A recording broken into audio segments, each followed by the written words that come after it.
Sean's laughing away here. We see Kushta there just moving out. The man from Lisma, Lisa bike there, Tracknik, just make sure he has an opening when it does attack again, and to be able to move here. You know, this is just a moment of calm before again they start attacking, and here we go. But yeah, you can see the way they're looking around. They're not concerned about what's happening out in front with Stuyven at this 19 seconds an advantage. It's all about now watching, make sure you're in the moves if there's a number of riders going, if there's a number of teams represented, and be there. Jacob Lula are there.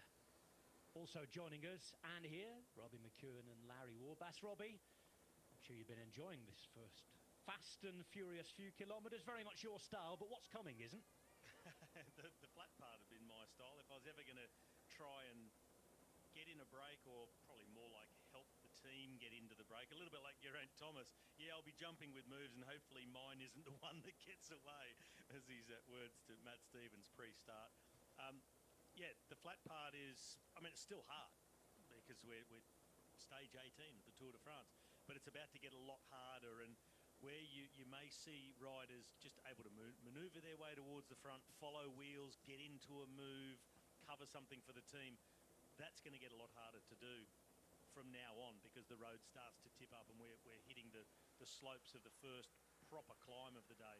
The Category 3 climb. It's 4 kilometres long at 6.5%. It's going to feel like a mountain, not a hill. That's nice. Battle brothers yesterday. An acknowledgement of what happened.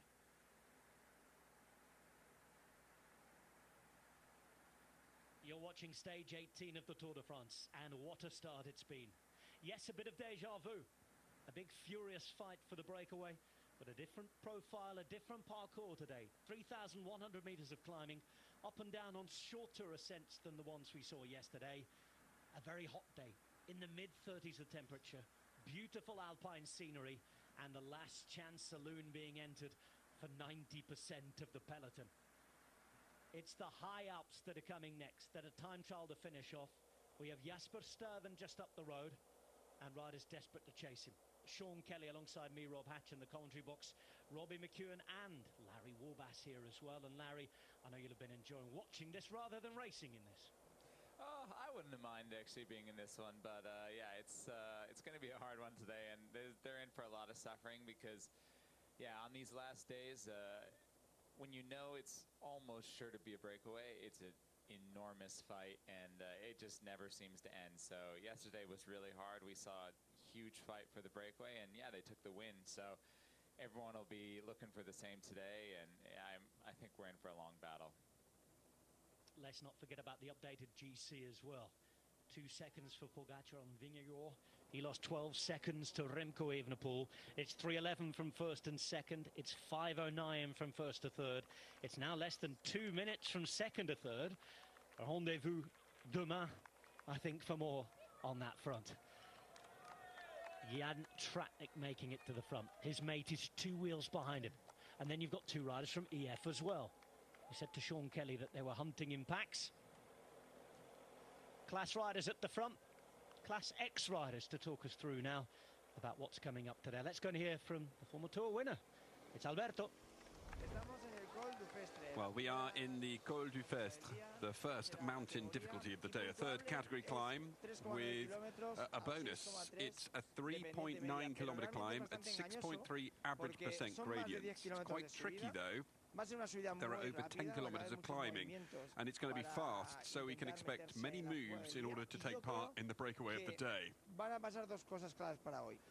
I think today 2 things will happen, clearly. The tailwind can make the breakaway of the day because it will help the riders during the whole climb. And the second one is that the sprinters are going to suffer. There are some pretty steep ramps here. I expect 1 or 2 of them to face some real issues during today's stage. There's always issues at the Tour, certainly when you get to day 18. Oh, we already saw it yesterday on day 17, and the abandons of Fernando Gaviria, Sam Bennett, as well as Alexei Lutsenko, who not a sprinter, but a guy who's struggling, looked to be more from illness and exhaustion. And this could be another one of those days. You get dropped very early, like on the climb they're just hitting now. You may not make it within the time limit. Sean, you were wondering what Stuyven was doing there. I guess it was always a gamble, wasn't it? He's caught and the whole game starting again. And look at these gaps now, being chased down by Marc Soler. This is the danger where they might lose control of who's up the road here. Yes, well, it is a complicated one now as we get into the more difficult part of this route here. It just starts to kick up, as you can see here. And yeah, it was always going to be a difficult one for Stuyven out there on your own, time trialing at the 50+ kilometers per hour, and in the peloton, just little kicks off the front, and then, you lose 3 or 4 seconds. And when you get onto this terrain, there's going to be more attacks. And surprising that if you've got the legs to do that, well then, a rider like Jasper Stuyven should be able to filter into the breaks on the more difficult terrain. Surprising he was left do that, but yeah, he was hoping that the wood riders come across and they form a bigger group. 5Ks to the top. Larry, it looks as though UAE aren't happy with this because they're the ones chasing this down with Max. It's a big group, this. Yeah, I mean, I guess I was a little bit surprised to see that, just because they could let a huge break go up the road. I mean, like happened yesterday, and I don't think it should be too concerning, but potentially there were some guys there who could have been dangerous or just somewhere on the GC, and you know they don't want to have, I guess, a battle on their hands in the back. So, and compared to yesterday, where they let a 40-odd man group go late in the stage, it's a very different proposition. With a 45-man group going up the road right in the beginning of the stage, it can give you way too much to chase and control, and without knowing who's in it when it goes, the best idea is just to quickly close it down, reset it, and then have a smaller group go up off the front. It's Mandela Day today, by the way, but it looked like Australia Day on the front there because Michael Matthews was there. Jai Hindley wasn't far away. Wind coming from behind and helping the attackers. As we see now, Luke Durbridge with an issue. He was one of the riders trying to help his teammate Michael Matthews into the break early on. Just on that, Larry, that you were talking about, you know, you've been in fight for breaks. We often enjoy watching you trying to get up the road in the Giro. What's it like if you're in the other situation that you talked about then, having to control? I mean, how quickly do you realise who might be dangerous and who isn't? What's the communication like? Because back in the car, there's obviously a bit of a delay to the television, isn't there? Yeah, I mean, usually you would have at least someone from the team who's in the front sort of just filtering and looking, and sometimes guys, they have numbers on their stems, things like that. But, you know, I guess in this situation, it's not like there's that many guys you need to watch out for, and you know exactly who they are. So you know everyone who's in the top 10. You know anyone who's anywhere near on the GC, and, yeah, not that anyone's that close.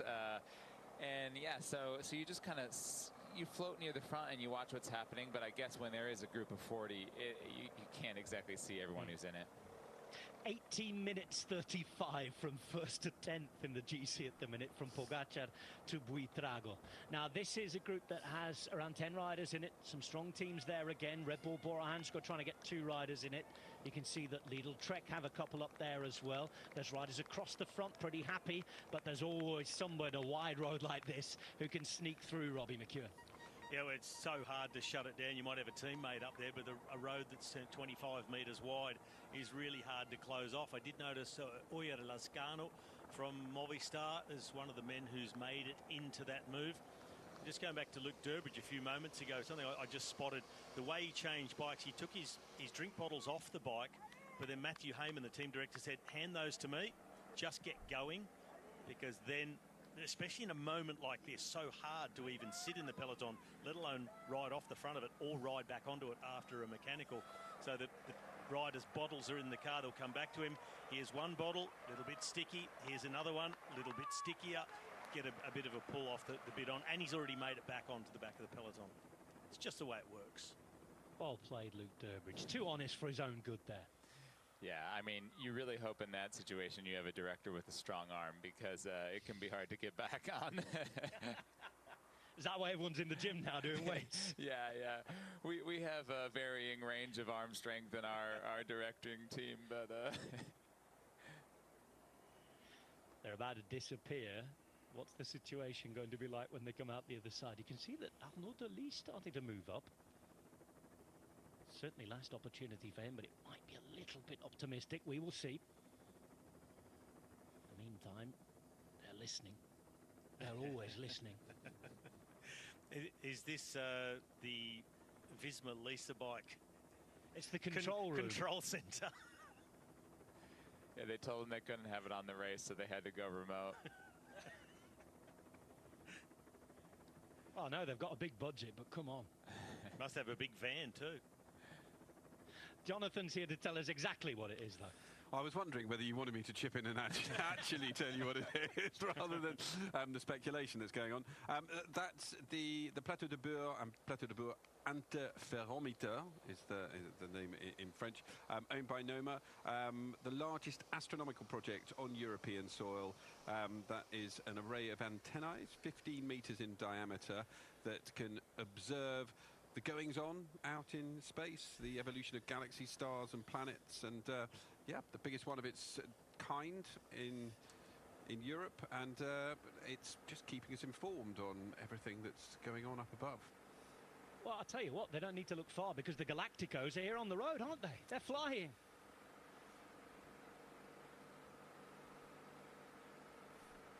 producer Doug says that even all of that satellite equipment can't predict a Pogacar attack. He just can't help himself, can he? We saw that yesterday. Let's see what happens today as we go into the big mountains. This is, well, it looks to be Raul Garcia Piernas, I mean. Well, look in the background, Geraint. Downtrodden interview with Matt Stevens. I'm going to try and cover a break, and I just hope the one that I cover doesn't get away. It seems a bit defeatist, but this will be the way it goes for a man like G. And obviously, he doesn't really mean it. He's just talking a little bit more about the level of pain there's going to be throughout the day if you happen to get in the break. But it certainly sign up for it. If he really didn't want to be there, he'd just hang around the back of the bunch and say, oh, I can't today, I'm not feeling well enough. But he's up and about and jumping around. I think that shows sort of the class of a rider, you know. I mean, the guy, he might not be feeling his best, but he's still up there, he's still trying, you know, and he's not just giving up, that's cool to see.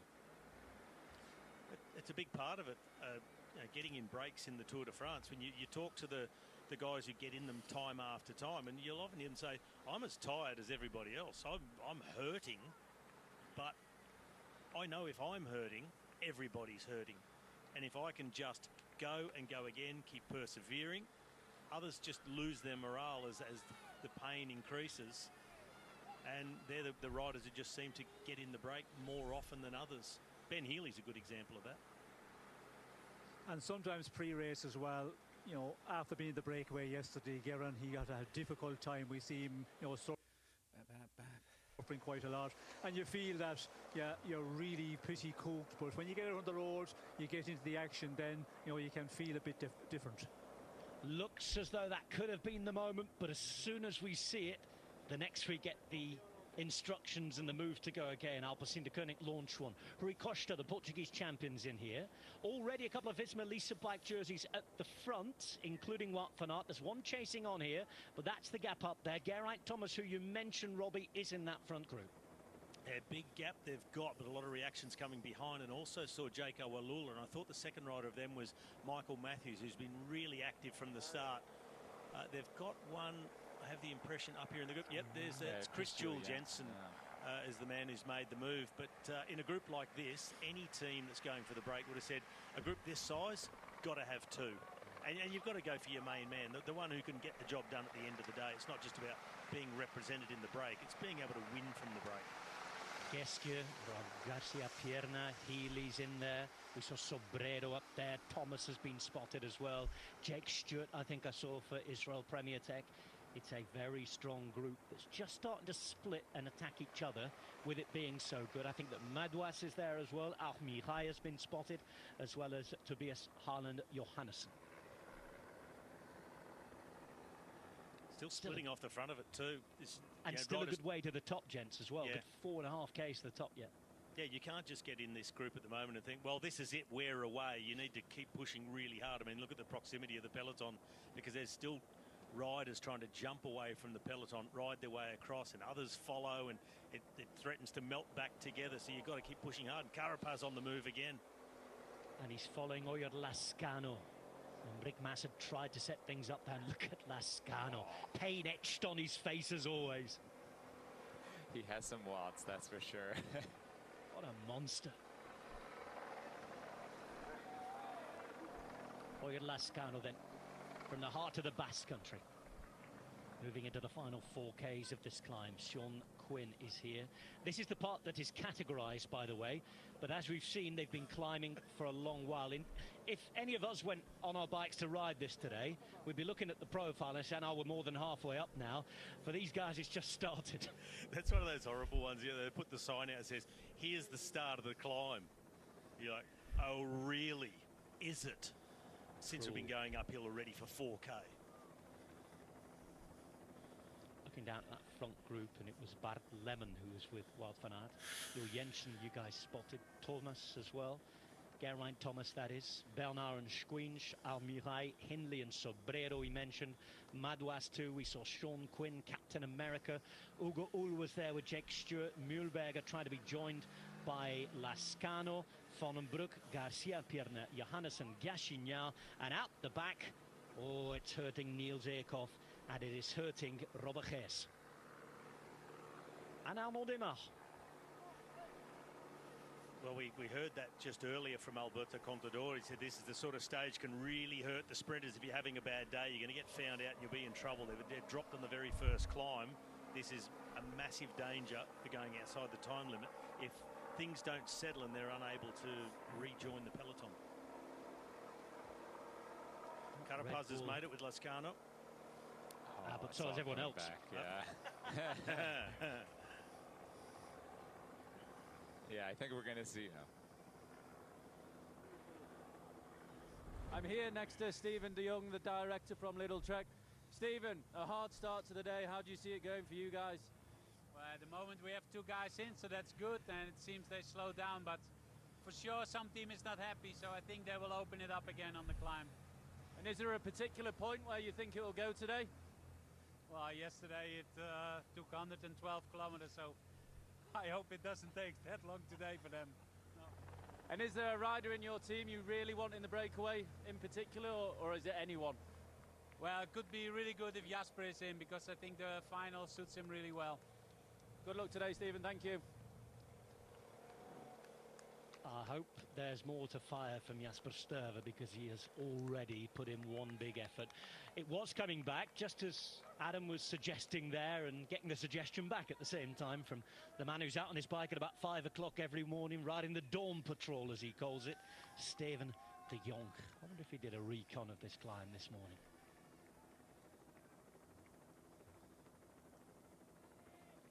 Well, like we see often throughout Grand Tours, we see Mark Cavendish here with Kees Bol, also Alexander Kristoff. Tim Wellens as well, gents. Yeah, and Tim Wellens is behind this group. So we saw him struggle yesterday. Whether there's a bit of illness or not, we don't know. A level of exhaustion, certainly. But he's also a man who tends to struggle on really hot days. Tim Wellens is quite incredible in the rain, in the cold. You'd back him as a race favourite in those conditions, but really struggles in the heat. And now I think that's going to be a big factor for him as well. Yeah, it is kind of crazy to see like the difference between different riders in the heat, you know, and I think it is something that you can work on, you can get better at, you can train.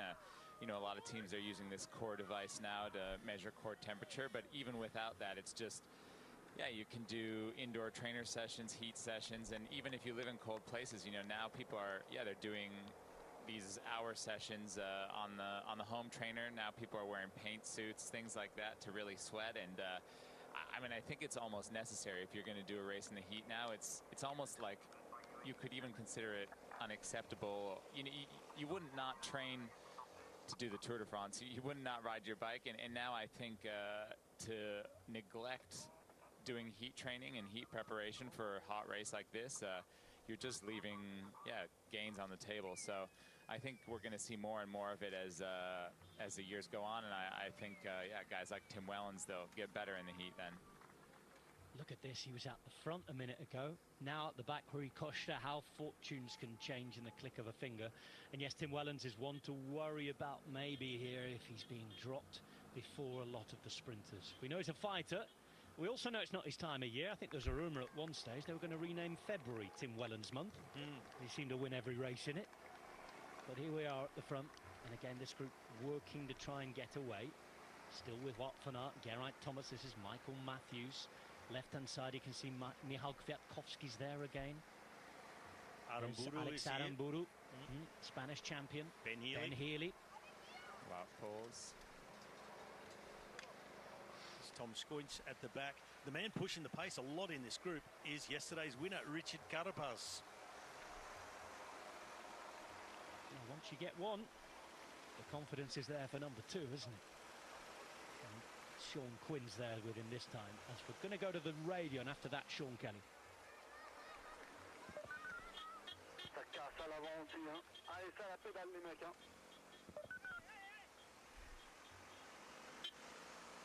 Pedal, mec.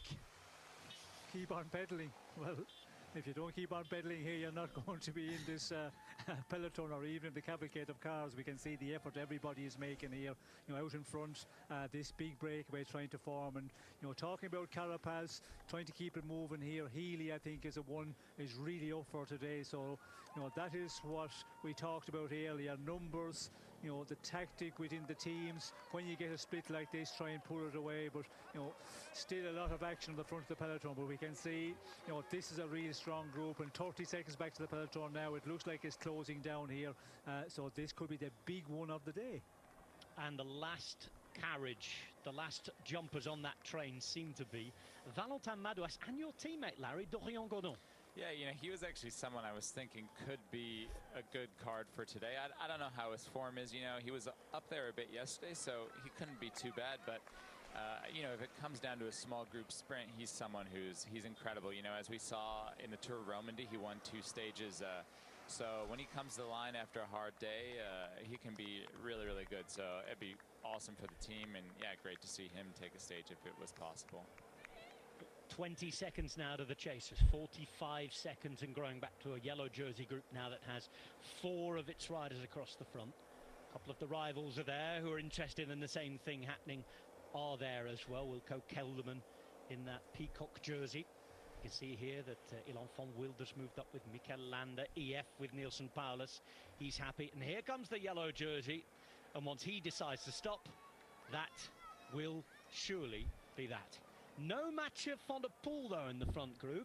He's still in that chasing group. Yeah, he was very active early on in following wheels, making a number of moves. He's in the very first move of the stage, and I, for one, am a little bit disappointed to see him still back in the peloton because he was my pick for today in our breakaway predictor competition.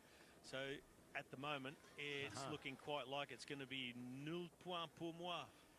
But it hasn't stopped yet, Sean Kelly, because I just saw a little bit of movement again from that peloton. Yes, looking down there, you could see the peloton doesn't look to be that far off. But again, you know, who is setting the pace here? UAE looks to be the ones trying to boss the front of the peloton. You cannot slow down too quickly, because if you do that, then you're open to attack some teams that are getting an earful from the Director Sportives. Try and get across to it on the climb, and it is possible to do that on the climb if you have riders, you know, who have missed and are still feeling good. Pretty good punchers climb as you can do it, and we can see here, you know, it's still quite active. Although we're getting 45 seconds, 44 at the moment. It looks like it was slows down and slowing down a lot, but another little up in pace here, and yeah, they're trying to definitely close it off here, boss it on the front of the peloton and allow this break to get away. Well, there's barely a team missing from that break, and just having a quick look through at what we know at the moment, one missing is the team of Mathieu van der Poel. There doesn't seem to be an Alpecin de Koning rider. But almost every other team represented up the front. And those who aren't, maybe Astana doesn't have somebody there. The teams that aren't there, they just are completely busted and don't have the legs to chase it down. In fact, a lot of them struggling just to get back in touch with the peloton, let alone do something about this break. This is the leading group. It is rather large. It's 50 seconds in front of the yellow jersey group. We're coming up to the top of the climb that looks as though, after a look around, it will probably be taken by Oyer Lascano. Richard Carapaz, though, fighting for every point. He knows that there's an outside chance if he's still good the next couple of days, and depending what happens behind, he could snatch that King of the Mountains crying. And then still the chase behind. 25 seconds. We're being shown, though, yep, we're being shown 38 seconds, and it's not quite done yet, is it? A few more jumps being made behind. Teams not up there, UAE, obvious reasons. The team of Remco Evenepoel, also fairly obvious they're not there. There are 2 from Visma Lease Bike. Looks like Alpecin de Koning have missed the move, along with Astana, Kazakhstan. Van der Poel's just hanging around on the right-hand side. Uno X seem... They're moving, they're moving. They're just attacked off the front, Robbie. One Uno X rider goes. We're over the first categorized climb of the day. First of 5, but it's up and down all day. The Col du Festre is done. And now Magnus Kort wants to get across. That is Max Soler and Matteo Jorgensen up to the front as well, which is interesting. They thought it was done. And then it wasn't. Sturven first. This was just before the top that Sturven tried to go. And that big effort early really cost him, I think, just persevering for maybe a little bit too long with no group coming across to him. And then he's missed the big one. Now, Sean Kelly, we've got 40 seconds here, but we've got a long descent coming up. How do you manage this if you're the yellow jersey group?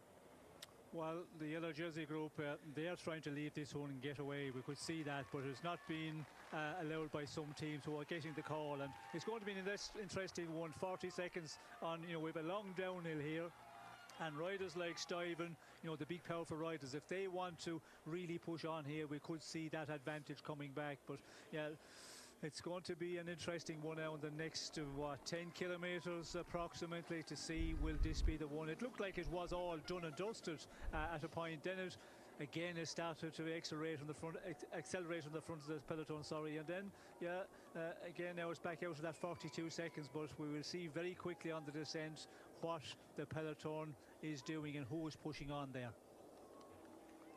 Well, it's Lazcano really pushing on in the break anyway, the man from Movistar. Richard Carapaz following him, and Jai Hindley paying attention.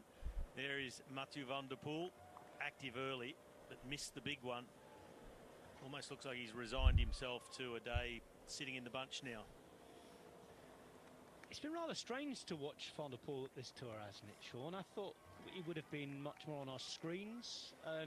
Difficult because on the days where it's flat, he's working for his sprinter in the team, and on other days we haven't had too many races that have gone the way of the breakaway. A lot of it has gone the way of the GC group. It's been a strange tour for him, I'd say. Yes, well, I think for the sprints he hasn't been doing a lot. He just appears in the final kilometre to the front, and then do that super lead out. So that's not taking a lot of energy. We did see him on the gravel stage where he was very much in the front of the race, but wasn't in that front group in the end. And we've seen him today.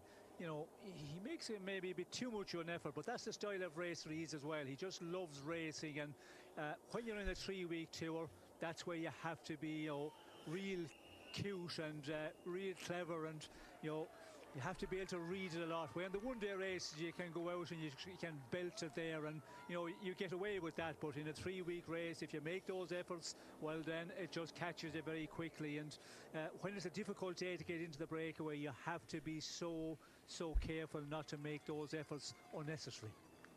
Now we see these white and yellow figures coming to the front. They're being helped by a few of the peacock jerseys in the blue and white. You've got an Ineos Grenadier coming up here. The road's narrowing, a chance to just feather the brakes, get across the road and try to allow this gap to grow. That's succeeding right now. It's 1:05 from the front of the race, around 35 riders, 2 or 3 chasing, and off the front you've had Carapaz, Lazcano and Hindley pushing on. A few riders from Jayco Alula chasing on. Jules Jensen and Matthews there as well. I'm just scanning those who've been identified in the breakaway so far. Of course, we probably haven't had a chance to have a look and put the magnifying glass over everybody, but I think that the best place in the general classification is Steph Kras at 32 minutes. So there's going to be no worries at all for UAE Team Emirates, and they should be able to sit back, enjoy as much as you can enjoy, defend, and wait for everybody else in the high Alps tomorrow on the day after. Yep, Steph Kras is the best on GC. Just behind him, nearly 34 minutes behind, Guillaume Martin, doing his usual, getting in the brakes late in the race. And then Ben Healy's the next best after that, 39 minutes. So zero reason for UAE to pursue this break, which in the past has often meant they'll just pursue it and ride for the stage win.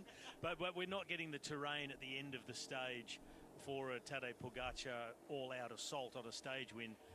So surely this will be one that'll go all the way. But what we will get, we won't get a GC battle behind either. They'll just ride in.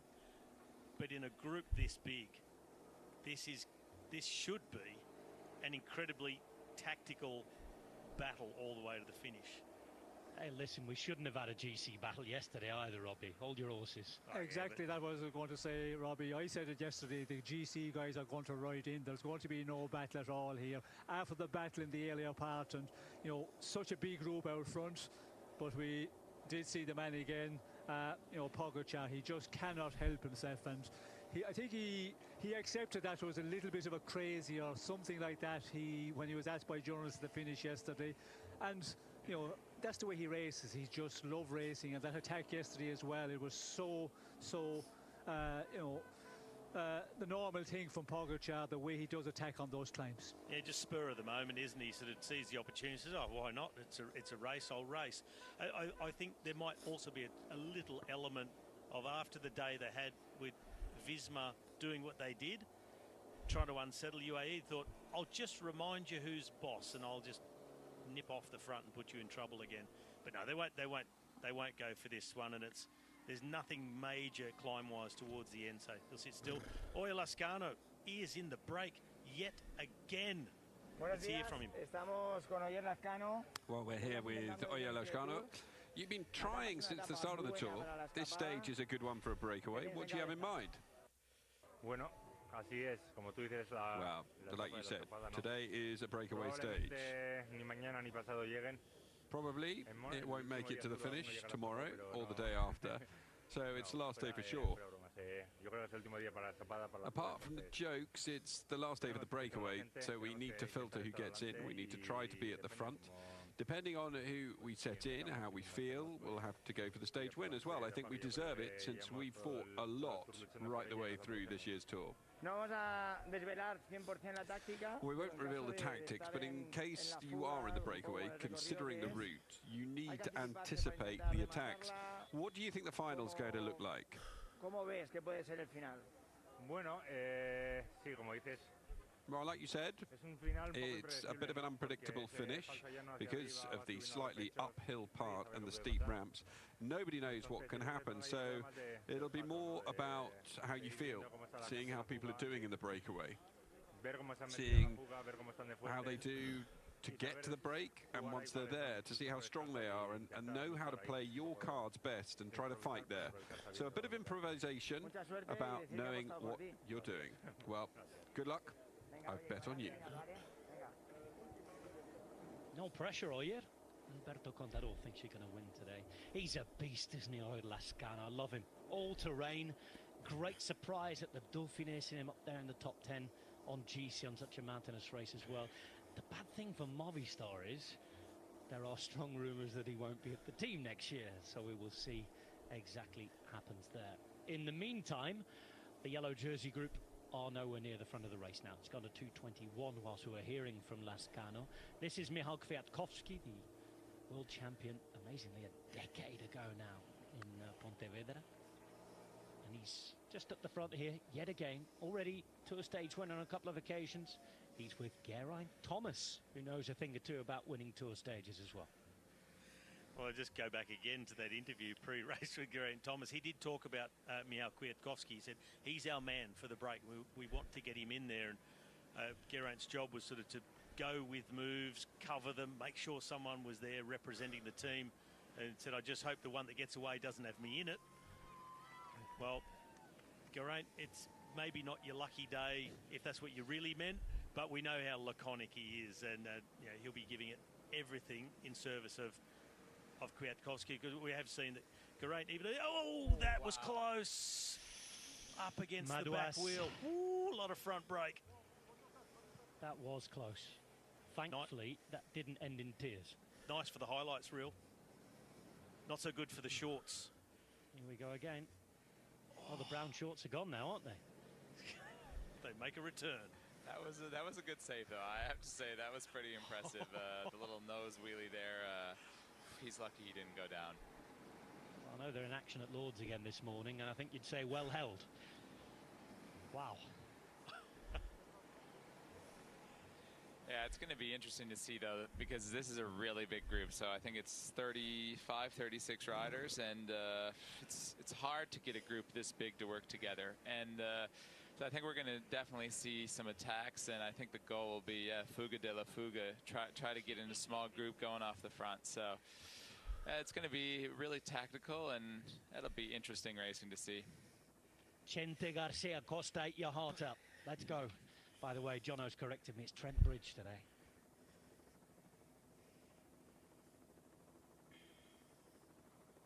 Hotting up, isn't it? It's been a fast and furious start. Tour de France that keeps on giving, and we've not really got to the high Alps yet. 137 kilometers to go. We began today with 179.5 on the menu. These sensational views. I do think it's a little bit interesting to see that this breakaway win after, you know, somewhere around 25 to 30 kilometers, when I guess at the start of the day everyone thought it was going to be like yesterday, but you just see what a day like yesterday does to the whole peloton, and I think everyone is so tired, so fatigued that they're really happy to let also a really big group go a bit earlier, you know, and I think it shows the level of fatigue there is in the peloton, and yeah, I think a lot of the riders will be super happy to have seen this group go away. And that's the two major differences with yesterday.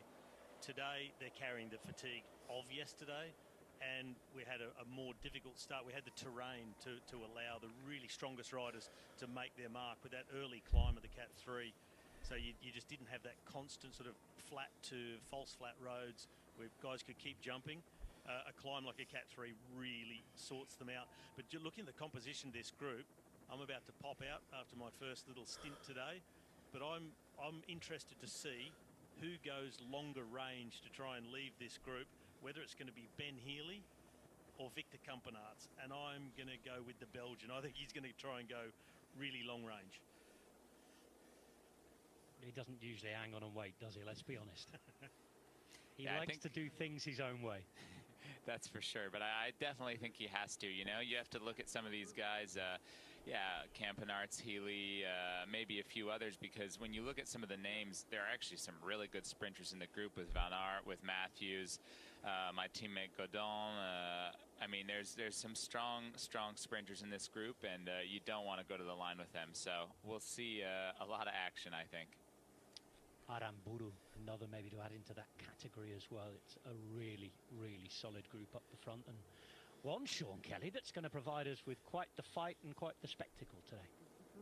It will, and it will depend on how they work together here. If there's a lot of riders getting a free ride on the rear and not contributing, well, then it will all fall apart, and you will see, you know, that attacking. And when you get to that 4 or 5 minutes, and they know the peloton is not going to react at all, then you're open to that, and you look around, as has been mentioned, you know, the guys who are better finishers maybe, numbers as well, teams with numbers is going to be important, and, you know, such a big group of, what, 34 or 36 riders, it's always impossible to get everybody to contribute here, and, you know, this sort of terrain, there's opportunities to attack, but I don't think, if it keeps on going at a good pace, and it doesn't fall apart, then people will be happy to wait, because, you know, at this stage and at this point in the race, everybody's feeling you do not want to hit out too early, because it can catch you in the end, and that's what a lot of the riders will be thinking about.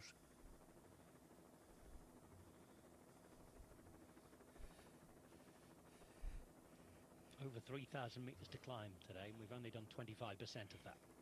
A lot of tough terrain to come.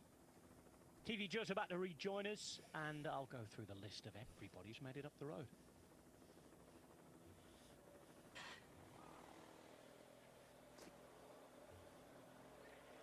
UAE Emirates have finally put the lid on everybody who was trying to jump out the can early on. The gap has grown to almost 3 minutes now. 2:51 to be precise, with 134.5 kilometres to go. In the breakaway, on stage 18 of the Tour de France, we have the following riders. Bart Lemon and Wout van Aert from Visma Lease Bike. Christian Jensen and Michael Matthews are in a pair chasing glory for Jaco Alula. Also for the Ineos Grenadiers, the veteran pair, stage winners, Grand Tour winners, world champions, Michal Kwiatkowski and Geraint Thomas. From good cycling stock, we have Julien Bernard. Also, he's with Tom Screenge. 3 riders from Decathlon, one of the teams looking for their first bit of success at this tour. Armirail, Godon, Prudhomme.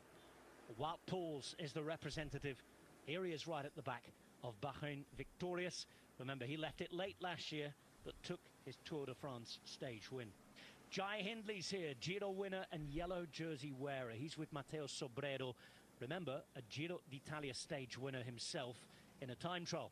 For Groupama, hoping to make Marc Madiot smile. Not always an easy prospect, is it that? But Madouas and Pachir there. There's Carapaz, who won yesterday. Healy, the Irishman. Quinn, the American champion. Campenaerts is with Oul, Nélons and Martin. Yes, yet again he's doing it. With 3 riders from Movistar, as Larry said earlier on, looking for the Fuga de la Fuga. Aramburu, Lascano and Mühlberger. We've got Garcia, Pierna, Meinke, Zimmerman, Only, Vondenbroek, then 4 from Total Energy. And number 1 on the bike is Adam Blythe. I am just behind the peloton, and I've been in the crazy car race that happens behind the peloton. All the team cars who have riders in the breakaway, they're all trying to move up, but you can see how narrow the road is behind me. Here's another one, Astana, trying to move up. There is a huge fright and not a lot of space for these team cars to be able to get into the breakaway. But I just want to note something on the road that I've noticed. There's a small black line where they've I don't know what it's for, but it's small and black and it's made out of tarmac. And when it gets hot, it becomes very sticky and very slippy. There's been a couple of times on the motorbike already where we've hit that and you've had that little kink where the bike just goes underneath you. The riders in the descents today, with it being in and out of the trees, the vision will be quite poor on the descent, so it's something to pay attention for.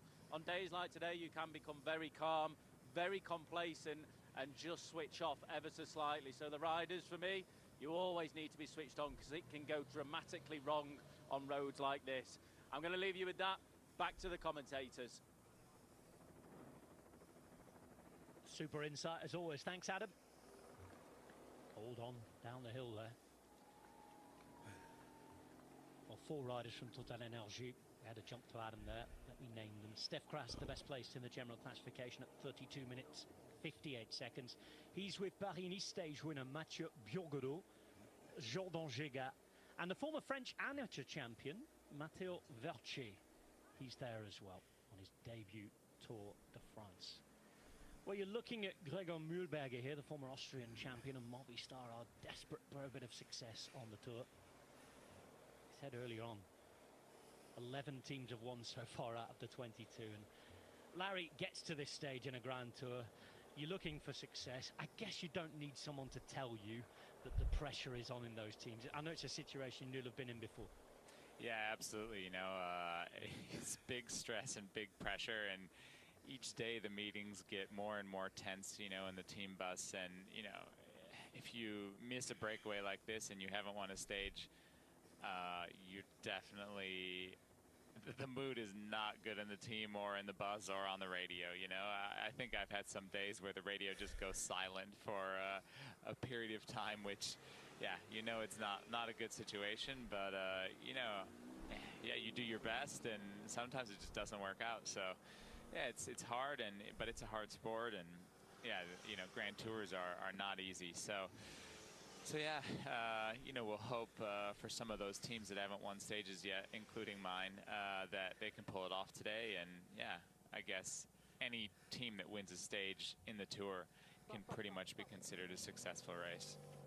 This is bad news for DSM in the breakaway. Thankfully, the gap is so big now that he won't be going all the way back to the peloton. But Oscar Only, who was in the break, the young Scot, alongside Frank Vondenbroek, who came so close, and, well, consider that he had some sort of victory helping Romain Bardet to the win on the opening day. And the only 2 guys from DSM in the break. Oscar Only is going to have to work his way back on. Had to take that front wheel from neutral service. So this is the situation at 130 kilometers to go. 38 seconds to Only chasing back. 3 minutes and 4 for the peloton. It's been a fast and furious start.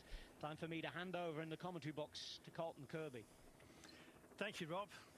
Well, they described the 3rd week of the Tour de France as being extremely difficult, but with a humane start to it. And it has been anything but.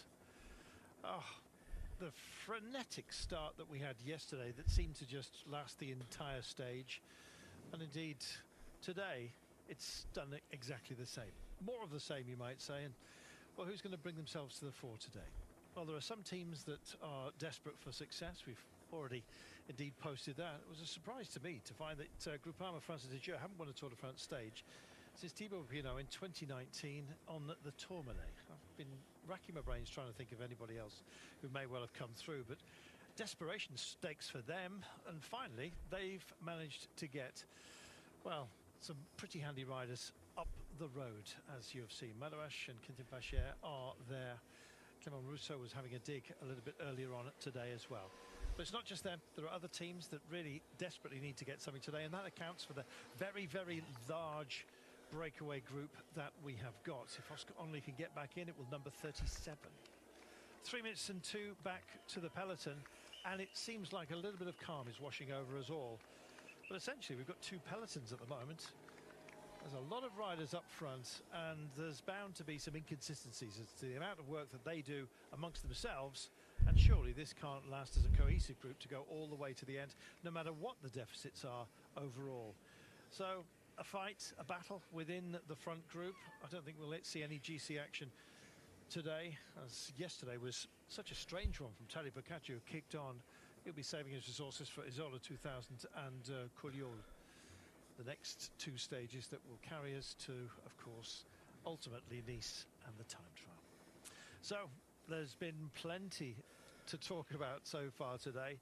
Let's find out about social media from yesterday, shall we, John? Think he's signing your name or his name? I don't know what he's doing. Did you sign Dylan Groenewegen name? Yeah, but I mean, someone wanted me to sign his helmet, and I think that's a bit like over the edge. if they would watch this video, though. Well, an imposter in the team, as you can see there.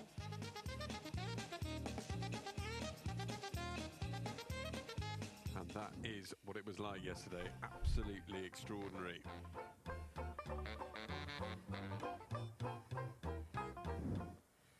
You've got it in your legs. You've got it in your mind. And I know that you're ready. Believe in yourselves. Do what you've done until now. And don't be afraid.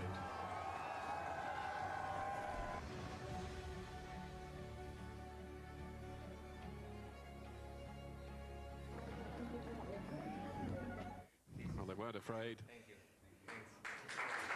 And celebrations for the history maker, Richard Carapaz. Thank you, John. I want Charlie Wigelius to give me a pep talk every day, quite frankly. Clearly they had the belief. Danny, welcome to the commentary box as well. Another crazy start to what was supposed to be our introduction to the Alps today. We're not exactly playing with the very, very high ground. We're sort of rolling towards it, but it's been brutal again. It has indeed, Carlton. A little bit of respite from the high mountains, but a huge amount of action from the start. And it's just down to so many teams without a stage win, 11. And as Rob said in commentary, 90% of the peloton with the final chance, you could argue, on today's stage. And that is why it's gone bananas. So, yeah, now the break has established itself. UAE, at the moment, not keen, and I don't think they will today. You know, we heard from Sean saying that he was surprised at what they did at the end, or Pogacar did at the end of yesterday's stage. But today is very different. It is a flat finish, slightly uphill for the last 25 kilometres, but very different to yesterday's uphill finish. So, yeah, so much fatigue as well in the peloton that will be very, very apparent at the end of today's stage as well. 3,100 metres of elevation, so actually on paper harder than yesterday's stage. Yeah, I mean, how do you quantify it, Larry? We just never know what to expect, do we? Yeah, I mean, you never know what to expect, but I think on today's stage you think you know. you definitely assume and hope that they let the breakaway go, and I'm pretty sure they will, so I think, yeah, it's good. There's a big group up the road. We'll see a great battle for the for the stage win from the breakaway. And yeah, I think UAE will be content to set a relatively easy tempo. Obviously it's never easy. They're still going to keep these guys within 10 minutes. But I think most of the guys in the bunch are going to be happy to have an easier than the last couple days, day to day. I'm just so pleased to see the likes of Kwiatkowski and Michael Matthews up front. Some of the old favourites have polished the gems and indeed are catching the eye at the moment. 125.1 kilometres of the day remaining, and we are on a little climblet yet again. It's a category 3 test that we're just about to deal with, a series of little plateaus like this along the way. It's a spectacular part of the world to exist in, and in fact it's around here that the VTT Tour de France used to take place. Very, very fond memories of it actually in the locale, and Cadel Evans as a teenager back in the 90s. Yeah, wonder what happened to him. of Tour de France victory and indeed world champs. And the way he came to the fore back in the day, it was about dogged determination and just keeping yourself pure. And Cadel really did shine brightly, and quite a few dark days, I must say. But we have had, Danny, so many amazing days in this race. It's hard to pick a favourite, quite frankly. Yesterday, I think it was just too animated, really, to count it as a favourite almost. It was uncomfortable watching in a certain sense, wasn't it? It was unbelievable, wasn't it? And trying to pick it apart was really tough. On the breakaway yesterday after the stage, we kind of referred to the echelons feeling like they were days ago because so much did happen throughout the stage. The peloton almost split in half. We had that break of 4 up the road, but that's been the narrative of the whole Tour de France so far. I mean, how long ago does the gravel stage feel? It's been absolutely spectacular from start to finish, and I just put out on social media that I have huge respect for everyone in this sport, because it has to be one of the hardest, doesn't it? Not just physically but mentally, to be able to pick yourself up every single day. There'll be so many stories throughout the peloton where riders go through ups and downs, and yesterday would have been one of those where a lot of the peloton would have been thinking, what am I doing here, because this is just brutal. So yeah, I mean, they are putting on a show. You can tell we're getting close to the mountains because the water colour has changed. We get this limestone wash which picks up the light and turns it into this beautiful sort of bluey green that we're so used to. It's a lovely part of the world, John Harrispass. It is a lovely part of the world. Just looking at this stunning dam and the lake that's formed, Lake Soute. Just one of the... In this part of the world, we get loads of these lakes are originally formed by EDF, the national electricity provider, the natural energy provider. An EDF bill being something that you require to get anything in France, anything at all. As you will well remember, Carlton, going in, I would like to get a prescription for the doctors. Where's your EDF bill? I haven't brought it with me, but you learn to bring it with you. 350 hectares here in this lake covers, and it's just that beautiful colour. This part of the sort of foothills, the Alps, is known as the mini Dolomites because of the similarity that you get if you go across the border into Italy, and the Dolomites being just another stunning part of the mountain landscape of Europe. And the landscape of this tour, or at least today anyway, is about breakaways. We've had some breakaway wins. Today it was almost guaranteed that would be the case. Just passing by Lake Saute, nothing to do with the potatoes that John will be describing to us a little bit later on. But everyone at the moment just having some snap, as they say, in the north of England. And yeah, I don't know what's in the knapsacks today. Larry, what was your favourite goodie that used to get handed up to you as a treat? Well, the problem is now we're just so high-tech with everything that it's just gels and more gels. And I would say... Gummy bears? Tin of Pepsi? Yeah, after the stage, yes, but not during the stage. So when I'm training, I do like the gummy bears. A little bag of Haribo in the pocket is one of my favorite things to eat. But... back in the day, they used to do these waffles. They'd fill them full of speculoos or Biscoff, and those were probably my favorite, but I can tell you those probably are not the most high-performance energy food. The occasional Snickers bar, something like that, it's awesome. But yeah, unfortunately these days, it's really just about what's efficient, what's the highest performance, and yeah, for us it's just carbs, and we even avoid a lot of solids. So you get these bottles that have 80 grams, 100 grams of carbs in them. It's pretty much like drinking syrup. And then, we just have a bunch of gels. So I'd say it's pretty standard across most teams. Everyone's just trying to get in as many carbs as possible. So it's definitely, unfortunately, a lot less about enjoyment these days and more just about what's the most effective.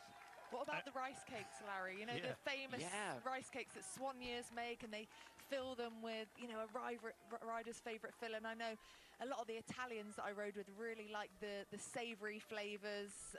I always opted for, like you mentioned, speculoos or your chocolate spread type filling. None of that?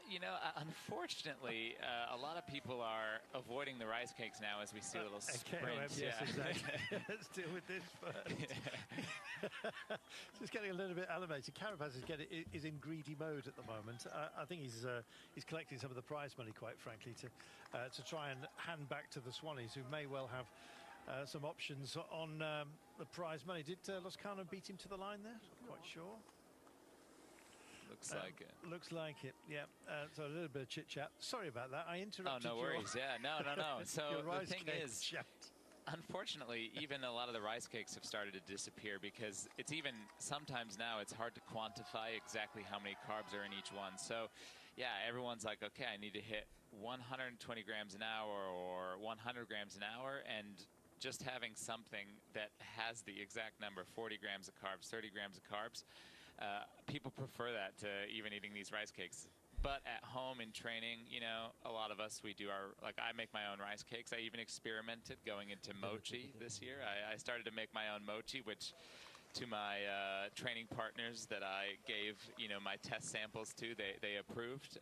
But yeah, it's pretty much, we just go for unfortunately, the simple, efficient gels and, gel chews and stuff. So I love the way that Larry has just started a food line. I live will on say, television. When I did make these mochi, I was like, wow, these are actually really good. I was impressed with myself, and I was like, maybe I could sell this, So we'll see. If there's any food suppliers that want to help me develop this product, I'm open. Here's Binny back at the medical car, a car that you are allowed to hang on to as long as the doctors feel it's appropriate. And as you can see from his fall, he's still carrying a few bumps and bruises. Thankfully, one of those rides. It's all good. It's all good. Lack of stress today when it comes to the intermediate sprint because the breakaway is away and his nearest rival, Jasper Philipsen, is not part of it. So stress relief, I guess, apart from anything else as he gets back to the medical car. We hope that he will be okay for tomorrow because there will be a dash for the cash as far as the sprinters are concerned at the very early part of the morning, because the first action point of the day is a sprint which comes after about 30 k's. Yeah, no stress whatsoever for Binny there, just getting some assistance from the medical car after that crash, but a really strong performance from him yesterday to take those points ahead of Jasper Philipsen. They were battling it out between them, and I think it's fair to say now for Biniam that as long as he stays on his bike and makes it to Nice, he will be taking that green jersey home. So spectacular performance from him throughout